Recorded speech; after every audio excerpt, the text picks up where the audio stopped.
ನಮಸ್ಕಾರ ವೀಕ್ಷಕರೇ. ಇತಿಹಾಸ ಅನ್ನೋದು ವಿಚಿತ್ರ ಅಲ್ವಾ? ಅದು ಕೆಲವೊಮ್ಮೆ ನಮ್ಮ ಕಣ್ಣ ಮುಂದೆಯೇ ಬದಲಾಗ್ಬಿಡತ್ತೆ.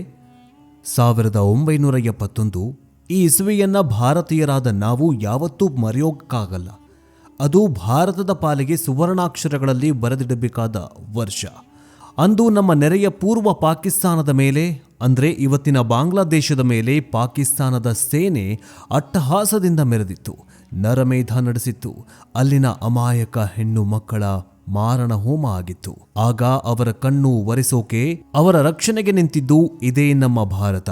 ನಮ್ಮ ಸಾವಿರಾರು ಭಾರತೀಯ ಸೈನಿಕರು ತಮ್ಮ ರಕ್ತ ಚೆಲ್ಲಿದ್ರು, ಪ್ರಾಣ ಕಳೆದುಕೊಳ್ತಾರೆ. ಯಾಕೆ? ಬಾಂಗ್ಲಾದೇಶಕ್ಕೆ ಸ್ವಾತಂತ್ರ್ಯ ಕೊಡಿಸೋಕೆ, ಪಾಕಿಸ್ತಾನದ ಕಪಿಮುಷ್ಟಿಯಿಂದ ಅವರನ್ನು ಬಿಡಿಸೋಕೆ. ಆದರೆ ವೀಕ್ಷಕರೇ, ವಿಧಿಯಾಟ ನೋಡಿ, ಇವತ್ತು ಕಾಲ ಬದಲಾಗಿದೆ. ಅಂದು ಯಾವ ದೇಶದ ವಿರುದ್ಧ ಹೋರಾಡಿ ಬಾಂಗ್ಲಾದೇಶ ಜನ್ಮ ತಾಳ್ತೋ, ಯಾವ ಪಾಕಿಸ್ತಾನ ಲಕ್ಷಾಂತರ ಬೆಂಗಾಲಿಗಳನ್ನ ಕೊಂದು ಹಾಕ್ತೋ, ಇವತ್ತು ಅದೇ ಪಾಕಿಸ್ತಾನದ ಜೊತೆ ಬಾಂಗ್ಲಾದೇಶ ಕೈ ಜೋಡಿಸೋಕೆ ರೆಡಿಯಾಗ್ತಾಗಿದೆ. ಬರೀ ಫ್ರೆಂಡ್ಶಿಪ್ ಅಷ್ಟೇ ಅಲ್ಲ, ಅದನ್ನು ಮೀರಿ ಒಂದು ಮಿಲಿಟರಿ ಅಲಯನ್ಸ್ ಅಥವಾ ಸೇನಾ ಮೈತ್ರಿಗೆ ಮುಂದಾಗ್ತಾ ಇದೆ ಅನ್ನೋದು ಆಘಾತಕಾರಿ ಸುದ್ದಿ ಹೊರಬಿದ್ದಿದೆ. ಅದಕ್ಕಿಂತ ಭಯಾನಕ ವಿಚಾರ ಏನಂದ್ರೆ, ಈ ಒಪ್ಪಂದದ ಜೊತೆಗೆ ಕೇಳಿ ಬರ್ತಾ ಇರೋ ಆ ಒಂದು ಶಬ್ದ ಎನ್ ವರ್ಲ್ಡ್. ಹೌದು, ನ್ಯೂಕ್ಲಿಯರ್ ಡೀಲ್ ಅಥವಾ ಅಣ್ವಸ್ತ್ರ ಒಪ್ಪಂದ. ಹಾಗಾದ್ರೆ ಏನಿದು ಪಾಕಿಸ್ತಾನ ಬಾಂಗ್ಲಾ ಸೀಕ್ರೆಟ್ ಡೀಲ್?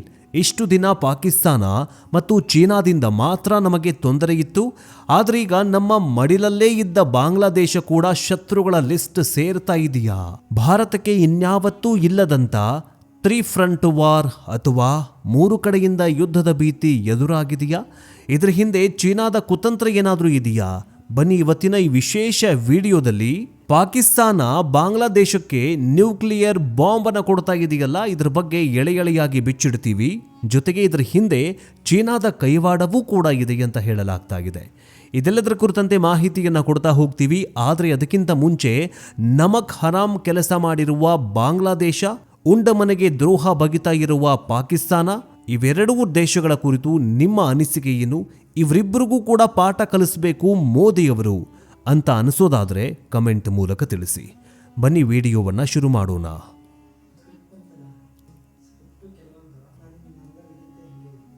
ವೀಕ್ಷಕರೇ, ಕಳೆದ ವಾರ ಅಂತಾರಾಷ್ಟ್ರೀಯ ಮಟ್ಟದಲ್ಲಿ ಕೆಲವು ಪ್ರತಿಷ್ಠಿತ ಮಾಧ್ಯಮಗಳು ಒಂದು ಸ್ಫೋಟಕ ವರದಿಯನ್ನು ಪ್ರಕಟ ಮಾಡಿದ್ವು.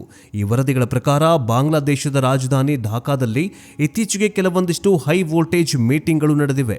ಈ ಮೀಟಿಂಗಲ್ಲಿ ಭಾಗವಹಿಸಿದವರು ಮತ್ಯಾರು ಅಂತ ಕೇಳಿದ್ರೆ ನೀವೇ ಬೆಚ್ಚಿ ಬೀಳ್ತೀರಾ. ಒಂದು ಕಡೆ ಬಾಂಗ್ಲಾದೇಶದ ವಿದೇಶಾಂಗ ಸಲಹೆಗಾರ MD ತಾಹೀದ್ ಹುಸೇನ್, ಇನ್ನೊಂದು ಕಡೆ ಬಾಂಗ್ಲಾದೇಶದಲ್ಲಿರೋ ಪಾಕಿಸ್ತಾನದ ಹೈಕಮಿಷನ್ ಸೈಯದ್ ಅಹಮದ್ ಮಾರೂಫ್, ಇವರಿಬ್ಬರೂ ಕೂಡ ಭೇಟಿಯಾಗಿದ್ರು.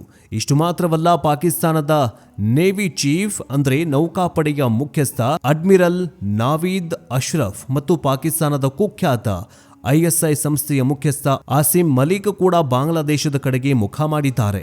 ವೀಕ್ಷಕರೇ, ಯೋಚನೆ ಮಾಡಿ, ಕೇವಲ ಟೀ ಕುಡಿಯೋಕೋ ಅಥವಾ ಶೇಕ್ ಹ್ಯಾಂಡ್ ಮಾಡೋಕೆ ಇಷ್ಟೆಲ್ಲ ದೊಡ್ಡ ತೆರೆಗಳು, ಅದರಲ್ಲೂ ಸೇನಾ ಮುಖ್ಯಸ್ಥರು ಮತ್ತು ಗೂಢಚಾರಿಗಳು ಒಂದೇ ಕಡೆ ಸೇರಿಲ್ಲ. ವರದಿಗಳು ಹೇಳ್ತಾ ಇರೋ ಪ್ರಕಾರ ಇವರೆಲ್ಲ ಸೇರಿ ಕೊಂಡು ಒಂದು ಕರಡು ಒಪ್ಪಂದವನ್ನ ಮಾಡ್ಕೊಳ್ತಿದ್ದಾರಂತೆ. ಒಪ್ಪಂದ ಅಂತಂದ್ರೆ ಏನು? ಯಾವ ಒಪ್ಪಂದ? 1971ರಲ್ಲಿ ಇದೇ ಬೆಂಗಾಲಿಗಳನ್ನು ಸುಟ್ಟು ಭಸ್ಮ ಮಾಡಿದಂತಹ ಇದೇ ಪಾಕಿಸ್ತಾನ ಮತ್ಯಾಕೆ ಬಾಂಗ್ಲಾದೇಶ ಇವರು ಬೆನ್ನು ಹತ್ತಿದೆ? ಪಾಕಿಸ್ತಾನದ ಬುರುಬುದ್ಧಿನೇ ಅದೇ ಅಲ್ವಾ? ಪಾಕಿಸ್ತಾನ ತನ್ನ ಕೈಯಿಂದ ಪೂರ್ವ ಪಾಕಿಸ್ತಾನ ಹೋಯಿತು. ಭಾರತದ ವಿರುದ್ಧ ಅಂದಿನಿಂದನೇ ಶುರುವಾಯಿತು. ಭಾರತ ನನ್ನ ಶತ್ರು ರಾಷ್ಟ್ರ ಅಂತ ಪಾಕಿಸ್ತಾನ ಸೇಡು ತೀರಿಸ್ಕೊಳ್ಳೋದಕ್ಕೆ ಶುರು ಮಾಡ್ಕೊಂಡ್ಬಿಡ್ತು. ಈಗ ಬಾಂಗ್ಲಾದೇಶಕ್ಕೆ ಸ್ವತಂತ್ರ ಕೊಟ್ಟಂತಹ ಭಾರತದ ವಿರುದ್ಧವೇ ನ್ಯೂಕ್ಲಿಯರ್ ಬಾಂಬ್ ಹಾಕೊಳ್ಳೋದಕ್ಕೆ ಈಗ ಬಾಂಗ್ಲಾದೇಶ ಮುಂದಾಗ್ತಾ ಇದೆ.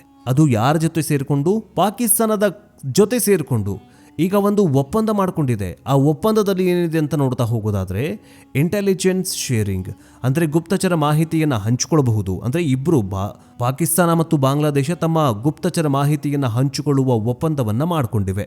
ಜೊತೆಗೆ ಜಂಟಿ ಸೇನಾ ಕಸರತ್ತು, ಅರ್ಥಾತ್ ಪಾಕಿಸ್ತಾನ ಮತ್ತು ಬಾಂಗ್ಲಾದೇಶದ ಸೈನಿಕರು ಒಟ್ಟಿಗೆ ಸೇರಿಕೊಂಡ್ರು ಪ್ರಾಕ್ಟೀಸ್ ಮಾಡೋದಂತೆ, ಶಸ್ತ್ರಾಸ್ತ್ರ ವಿನಿಮಯ.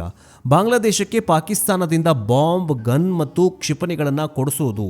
ಅಂದರೆ ಪಾಕಿಸ್ತಾನ ಮೊದಲೇ ಬರಬಾದಾಗಿದೆ.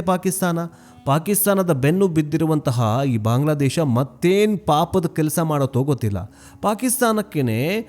ಪಾಕಿಸ್ತಾನನೇ IMF ಕಡೆಯಿಂದ ಸಾಲ ತಗೊಂಡು ಬಾಂಬ್ಗಳನ್ನು ಮತ್ತು ಉಗ್ರರನ್ನ ಸಾಕ್ತಾ ಇರುವಂತಹ ದೇಶ ಅನ್ನೋದು ಇಡೀ ವಿಶ್ವಕ್ಕೆ ಗೊತ್ತಿದೆ. ಆದರೆ ತಾನೇ ಸಾಲದಲ್ಲಿ ಸಿಕ್ಕಾಕಿಕೊಂಡು ಒದ್ದಾಡ್ತಾ ಇರುವಂತಹ ಪಾಕಿಸ್ತಾನ ಬಾಂಗ್ಲಾದೇಶಕ್ಕೆ ಶಸ್ತ್ರಾಸ್ತ್ರಗಳನ್ನು ಕೊಟ್ಟು ತರಬೇತಿ ಮಾಡಿಸೋದಕ್ಕೆ ಹೇಳತ್ತಂತೆ. ಅಂತಹ ಒಂದು ಒಪ್ಪಂದವನ್ನು ಈ ಎರಡು ದೇಶಗಳು ಮಾಡಿಕೊಂಡಿವೆ. ಆದರೆ ರಕ್ಷಣಾ ತಜ್ಞರ ನಿದ್ದೆಗೆಡಿಸಿರೋದು ಯಾವುದೂ ಅಲ್ಲ, ಬದಲಿಗೆ ಒಪ್ಪಂದ ಮಾದರಿ. ಇದನ್ನು ತಜ್ಞರು ಸೌದಿ ಅರೇಬಿಯಾ ಮಾಡೆಲ್ ಅಂತ ಕರಿತಾಗಿದ್ದಾರೆ. ಹಾಗಾದರೆ ಏನಿದು ಸೌದಿ ಅರೇಬಿಯಾ ಮಾಡೆಲ್ ಅಂತೀರಾ? ಇದನ್ನು ಸರಳವಾಗಿ ಅರ್ಥ ಮಾಡ್ಕೊಳ್ಬೇಕಂತಂದರೆ, ಪಾಕಿಸ್ತಾನ ಮತ್ತು ಸೌದಿ ಅರೇಬಿಯಾ ನಡುವೆ ಈಗಾಗಲೇ ಒಂದು ರಕ್ಷಣಾ ಒಪ್ಪಂದ ಇದೆ. ಅದರ ಹೆಸರು ಸ್ಟ್ರಾಟಜಿಕಲ್ ಮ್ಯೂಚುವಲ್ ಡಿಫೆನ್ಸ್ ಅಗ್ರಿಮೆಂಟ್. ಇದರ ಪ್ರಕಾರ ಸೌದಿ ಅರೇಬಿಯಾದ ಮೇಲೆ ಬೇರೆ ಯಾವುದೇ ದೇಶ ದಾಳಿ ಮಾಡಿದ್ರೂ ಪಾಕಿಸ್ತಾನ ಅದನ್ನು ತನ್ನ ಮೇಲೆಯೇ ನಡೆದ ದಾಳಿ ಅಂತ ಭಾವಿಸುತ್ತೆ ಮತ್ತು ಸೌದಿಯ ರಕ್ಷಣೆಗೆ ಪಾಕಿಸ್ತಾನ ತನ್ನ ಸೈನ್ಯವನ್ನು ಕಳುಹಿಸಿಕೊಡುತ್ತೆ. ಇದಕ್ಕೆ ಪ್ರತಿಯಾಗಿ ಸೌದಿ ಅರೇಬಿಯಾ ಪಾಕಿಸ್ತಾನಕ್ಕೆ ಹಣ, ತೈಲ ಮತ್ತು ಆರ್ಥಿಕ ಸಹಾಯವನ್ನು ಮಾಡುತ್ತೆ.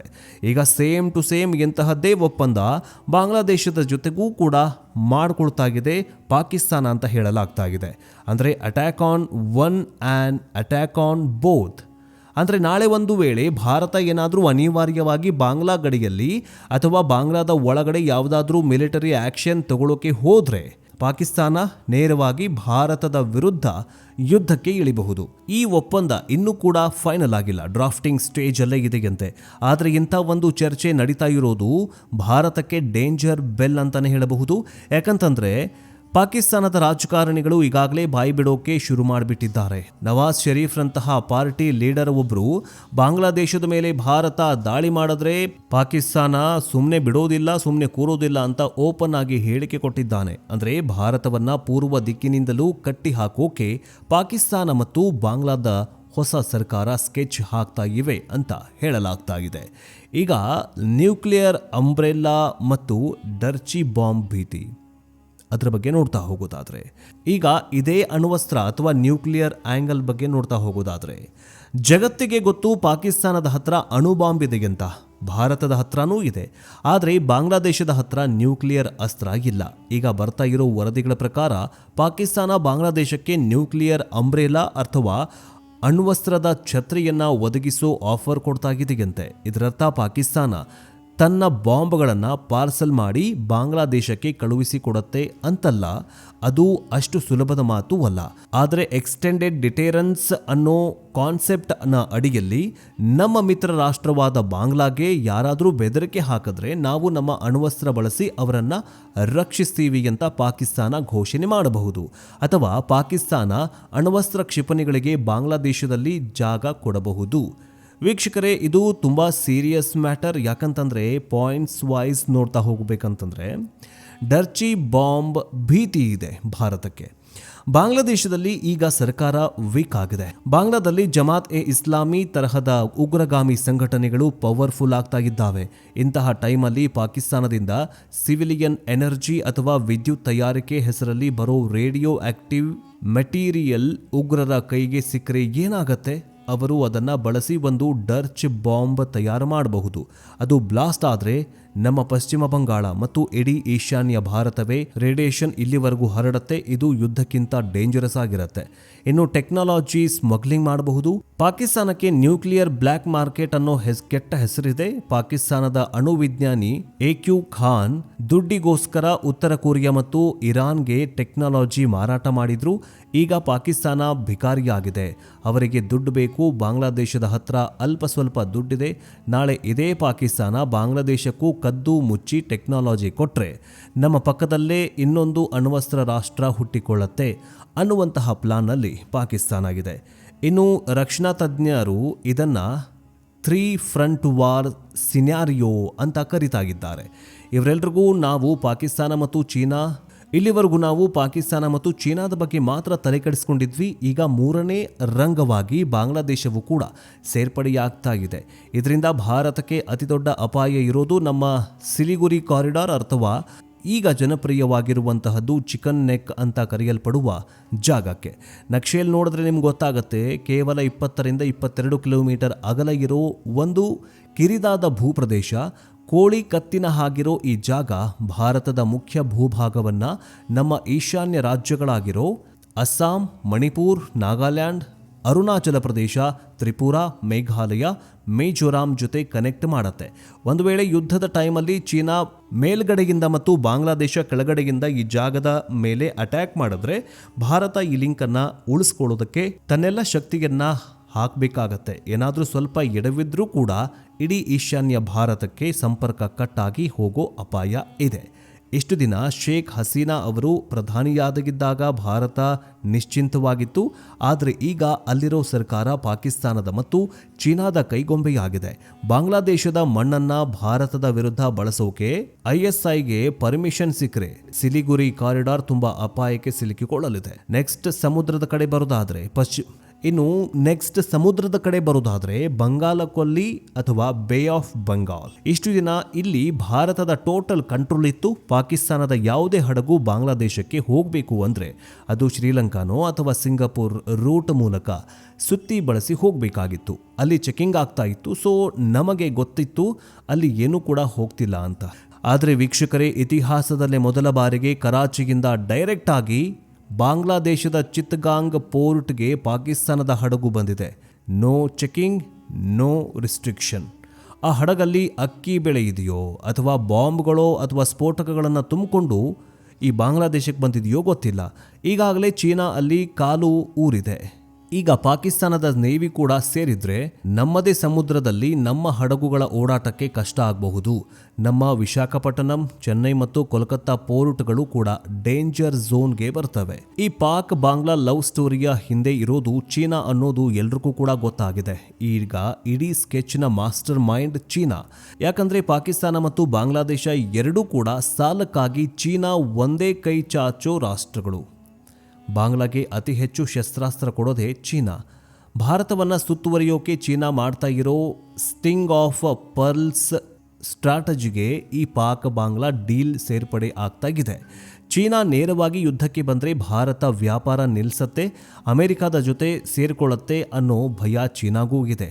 ಅದಕ್ಕೆ ತಾನು ದೂರ ನಿಂತುಕೊಂಡು ಭಾರತದ ಅಕ್ಕಪಕ್ಕದ ರಾಷ್ಟ್ರಗಳನ್ನು ಎತ್ತಿಕಟ್ಟಿ ಭಾರತದ ಮೇಲೆ ಸೈಕಲಾಜಿಕಲ್ ಪ್ರೆಷರ್ ಹಾಕೋದಕ್ಕೆ ತಂತ್ರವನ್ನು ಚೀನಾ ಮಾಡ್ತಾ ಇದೆ.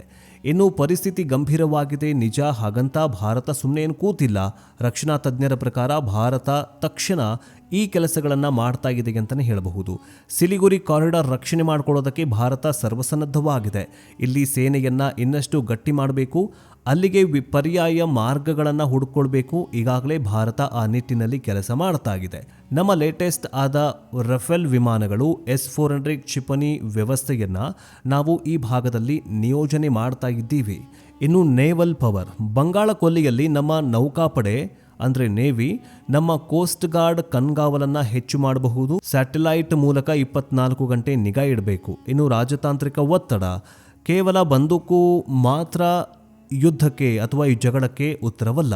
ಡಿಪ್ಲೊಮ್ಯಾಸಿ ಮೂಲಕವೂ ಕೂಡ ಬಾಂಗ್ಲಾ ಮೇಲೆ ಒತ್ತಡವನ್ನು ಹಾಕಬೇಕು. ನೀವು ಪಾಕ್ ಜೊತೆ ಹೋದರೆ ಭಾರತದ ಜೊತೆಗಿನ ವ್ಯಾಪಾರ ಮತ್ತು ಸಹಾಯ ಕಟ್ಟಾಗತ್ತೆ ಅನ್ನೋ ಖಡಕ್ ಎಚ್ಚರಿಕೆಯನ್ನು ಭಾರತ ಕೊಡಬೇಕಾಗಿದೆ. ಆದರೆ ವೀಕ್ಷಕರೇ, ಬಾಂಗ್ಲಾದೇಶಕ್ಕೆ ನಾವು ಮಾಡಿದ ಉಪಕಾರವನ್ನು ಅವರು ಮರೆತಿರಬಹುದು. ಆದರೆ ಭಾರತ ತನ್ನ ರಕ್ಷಣೆಯ ವಿಚಾರದಲ್ಲಿ ಕಾಂಪ್ರಮೈಸ್ ಆಗೋಕೆ ಸಾಧ್ಯವಿಲ್ಲ. 1971ರಲ್ಲಿ ನಾವು ಗೆದ್ದಿದ್ದೀವಿ. ಮುಂದೆಯೂ ಕೂಡ ನಾವು ಎಂತಹ ಪರಿಸ್ಥಿತಿಯಾದರೂ ಇದರಲ್ಲಿ ನಾವು ಎದುರಿಸೋದಕ್ಕೆ ಸಮರ್ಥವಾಗಿದ್ದೀವಿ.